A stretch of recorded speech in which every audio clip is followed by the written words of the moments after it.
Hello. Happy Friday or Saturday, and happy spring or fall, just depending where you are. Regardless of whether it's Friday or Saturday, just doing a little something on my computer, or spring or fall, the thing that is the same is that this is a transition moment. So we're transitioning into the weekend, into a new week, and we're also in a transitional season externally. And also a transitional season internally. Most people I've been talking to these days are in some sort of big phase of transition where we've been in this new reality. We've all had a lot of self-discovery, and now we're starting to land the internal process of self-discovery that a lot of us have had over the last couple of years into something external. So many people I know are shifting their living situations, shifting their work, shifting just how they're experiencing and doing life. So I do want to talk about transition today. There's a couple pieces I want to talk about today. It's been a while. And so rather than a monthly report, for some reason that just has not been the vibe for me this year as of yet. So I'm just going to do a little seasonal report for you and kind of share what's been happening so far in this transitional season, as well as what the Akashic theme for 2022 as a year has really been so far. So let's first just take a breath. Just breathing some space and some possibility in, maybe just dropping in. If you're gonna hang out with me for this video, even if you're in movement, just take a moment here to just breathe in some space and possibility for your own transition. And maybe that's something's coming to you around that. And so what I also want to just invite you to breathe in is permission for your own transitionary season. Sort of the way the conversation we've had about trauma, there's been sort of a new conversation around trauma in the last few years of the recognition of, hey, like trauma affects us and we need permission and validation to go through the process we're in. Transition is a huge part of our life. It's half our seasons, right? Fall and spring. And also our entire life is really just moving from transition into transition. And so I don't know about you, maybe you had a different experience of this, but I didn't feel like I really learned anything about transitions or what they might look like, which is why it's always been such a big focus for me in the work I do with people, because whether I've been working with people in the Akashic Records or on their life or on their relationships or whatever's going on, I think I'm trying to see who's on here. Oh, Carl is here. It's good to see you, Carl. What ends up happening is we're either initiating a major life transition or we find ourselves in a big life transition.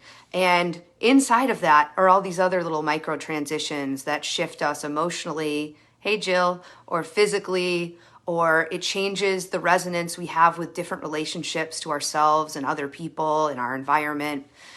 And so personally, what I've realized is my whole life is kind of just about transitions and supporting people with transitions, and I never really had a lot of permission for them.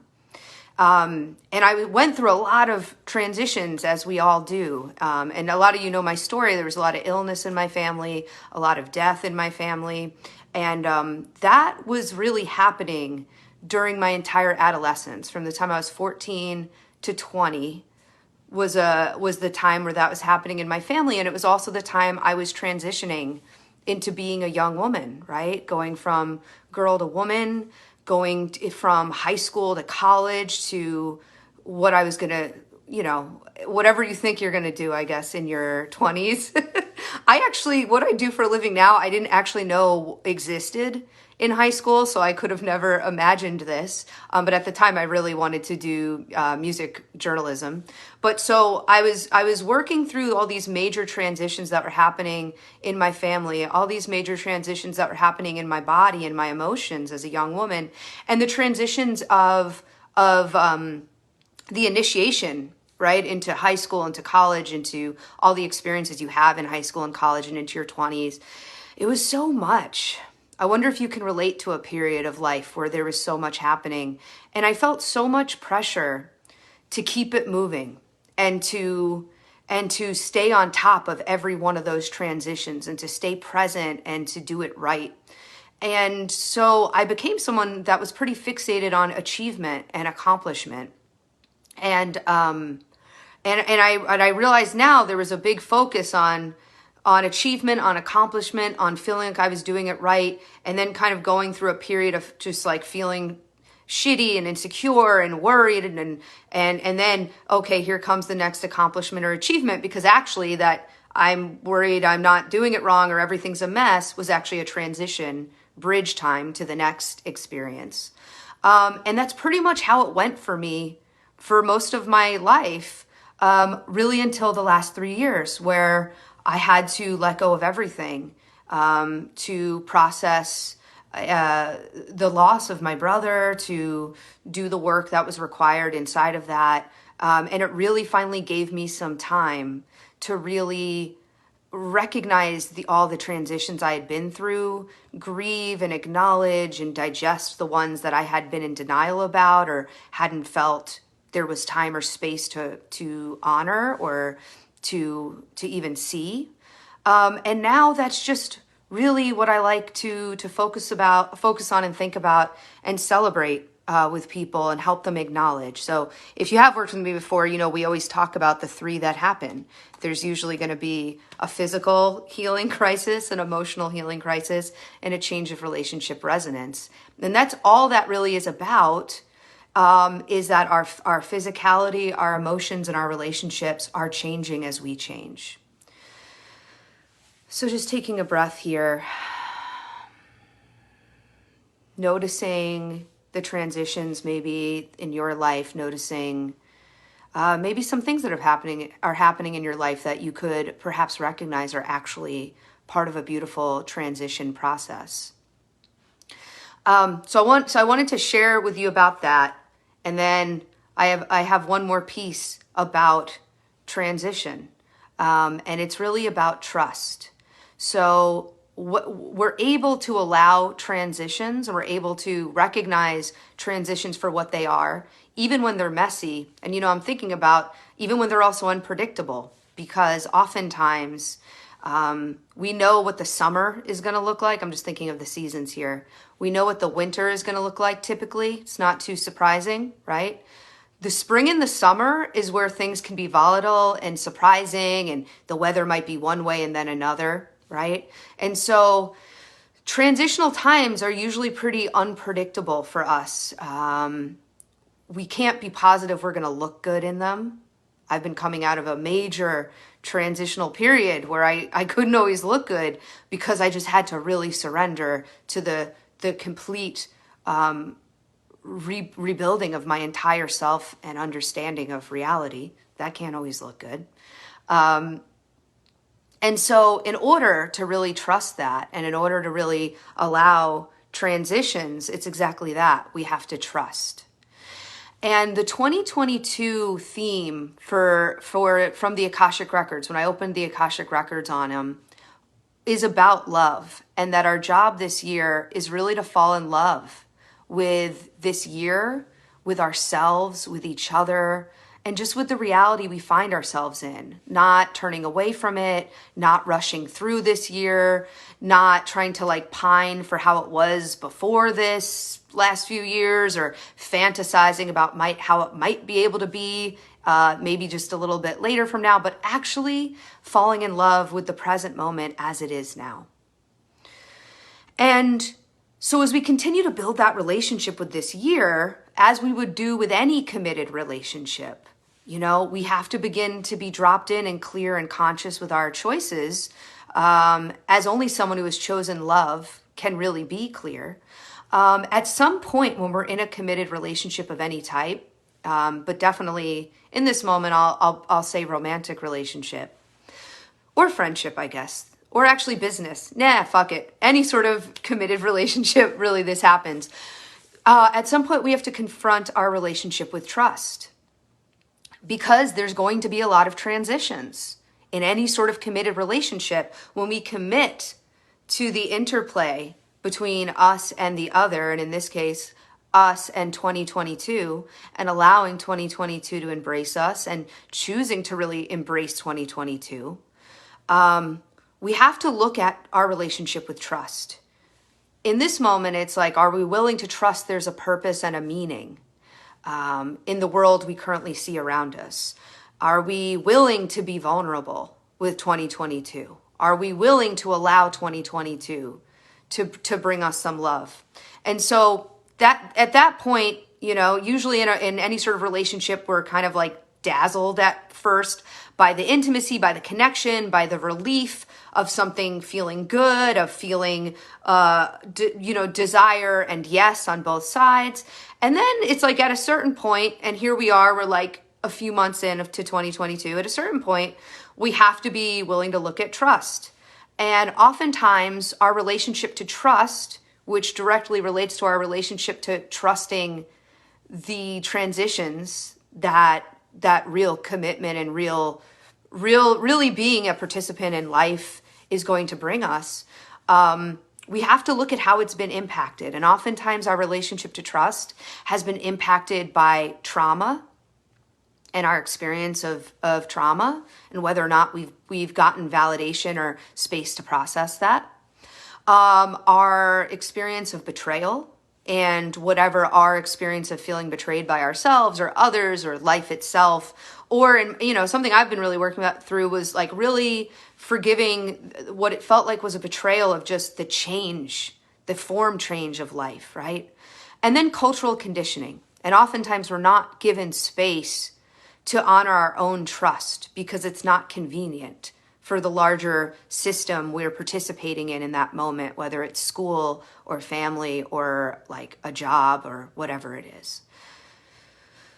So just taking a breath here, taking a moment, and maybe thinking about your own relationship to trauma, to betrayal, to cultural conditioning inside of the systems you were raised in or you participate in.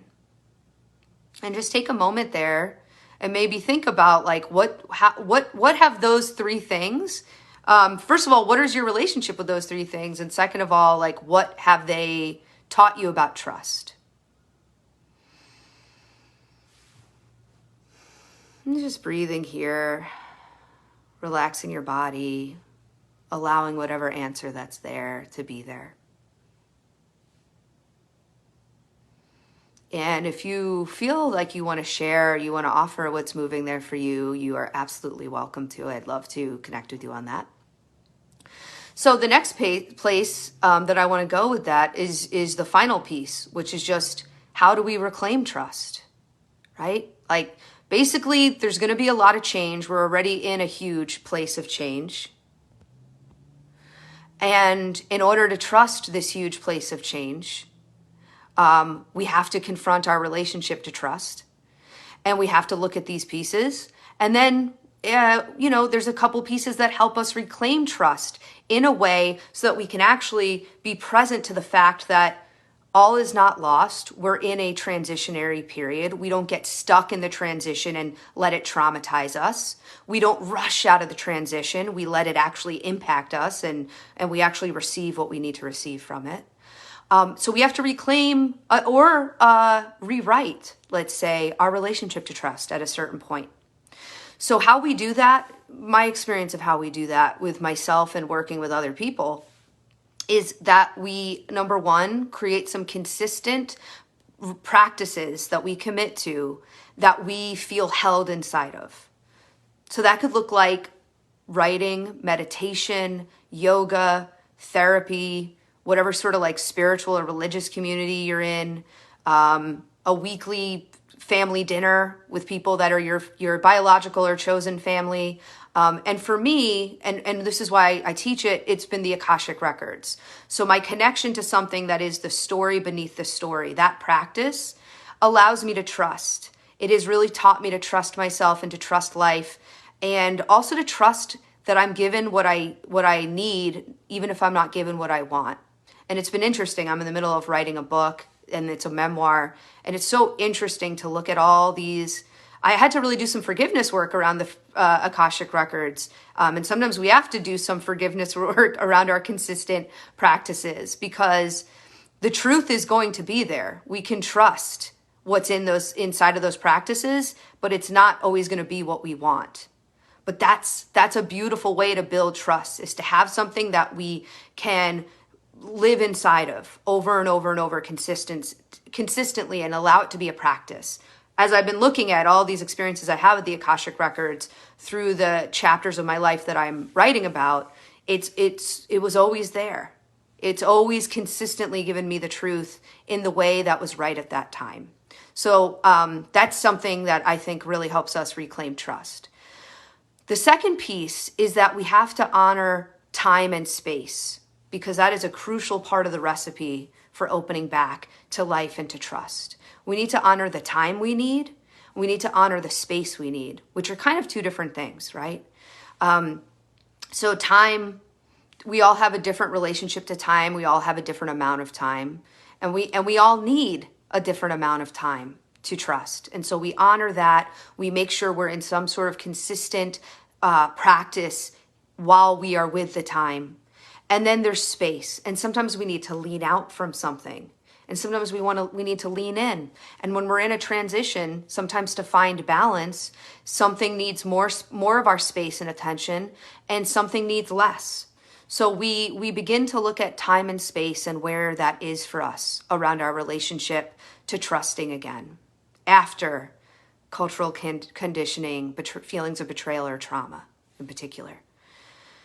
And then the third piece is forgiveness, which I guess I already started to talk about a little bit. So, sorry, I'm getting a lot of phone calls. Forgiveness of ourselves, forgiveness of others, and forgiveness for the way life has to change. So actually, I'm going to put a link here. I was on a friend's podcast this week. My friends Amy and Ellie have a podcast called Desire on Fire. And I shared probably in the most vulnerable way I've ever shared, definitely publicly, about my process in the last 3 years, and a retreat that I went on with Amy to really reclaim trust and really forgive change and trust change. And I talked about on there that one of the pieces that had to be illuminated for me, that I had to really acknowledge and see, was the shit list I had been holding for the last 3 years. And I've talked about this a lot since in the last month with people where we've been talking about these topics, because the energy has been really strong on them. One of my favorite movies is Kill Bill.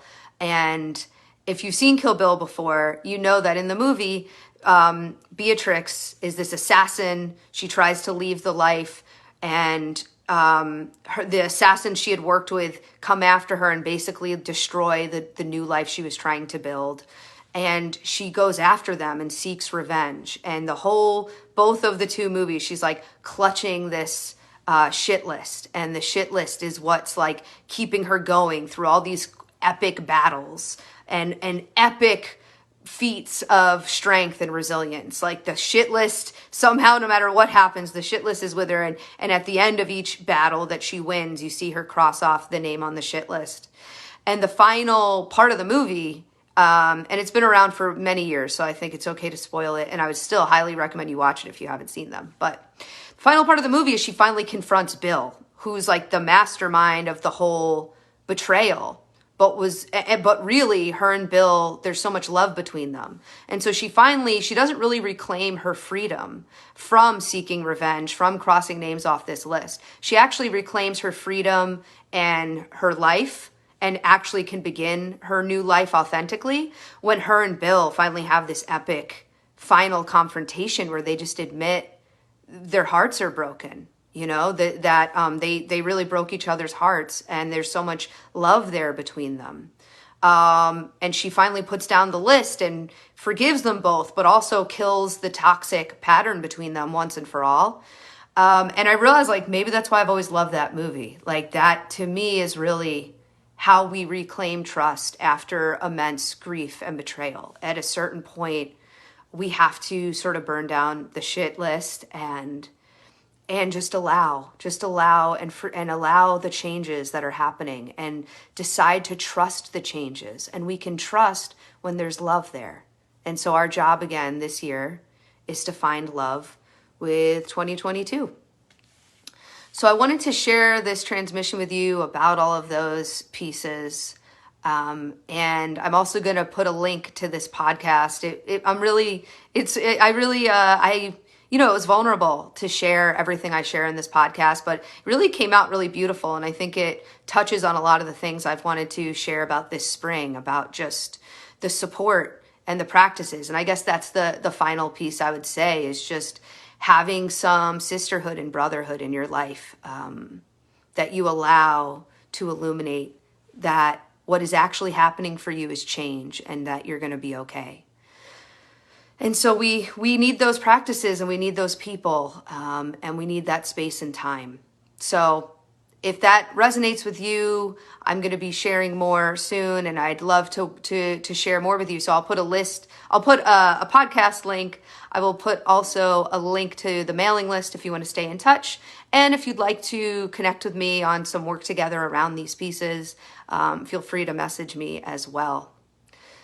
Before we complete, just taking a couple breaths here. Really feeling your heart, feeling your belly. Giving yourself that permission for whatever change, whatever transition is happening for your body, for your emotions, for your relationships, for your reality.